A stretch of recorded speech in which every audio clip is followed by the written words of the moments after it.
Hi అండి. Welcome to our YouTube channel చామింగల్ చిన్ను. ఎలా ఉన్నారండి అందరూ? నేనైతే చాలా బాగున్నాను. మీరు అందరూ కూడా బాగుండాలని కోరుకుంటున్నాను. ఈ వీడియో అక్షయ తృతీయ రోజునండి. డే టైంలో ఎండగా ఉంటుందని ఈవినింగ్ 5కి బయలుదేరి మేము ద్వారకా తిరుమలకి చేరుకున్నాము. టైం 6 అయింది. కాకపోతే ఈవినింగ్ 5:30 to 7 దర్శనాలు ఆపేస్తారంటండి ప్రతిరోజు. మాకు ఆ విషయం తెలీదు. పర్వాలేదులే 1 అవరే కదా అని చెప్పి మేము అక్కడ కూర్చొని వెయిట్ చేసాము. ఇంకా అక్కడ మండపాలు ఉంటాయి కదండి ఆ దేవస్థానం సన్నిధిలో. ఆ మండపాల్లో మ్యారేజెస్ జరుగుతున్నాయి అన్నమాట.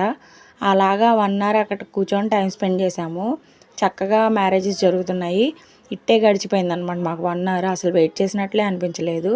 ఇంకా తిరిగి 7కి దర్శనం స్టార్ట్ అయింది. పంపించేశారు. మేము దర్శనం చేసుకొని బయటకు వచ్చేసరికి 7:15 అయిందండి. ఆ ద్వారకా తిరుమల వాసిని అక్షయ తృతీయ రోజున అక్షయమైన ఆయుర ఆరోగ్య ఆనందాలను మనందరికీ ప్రసాదించమని వేడుకొని మేమైతే ఇంటికి రిటర్న్ అయిపోయామన్నమాట. Thank you for watching.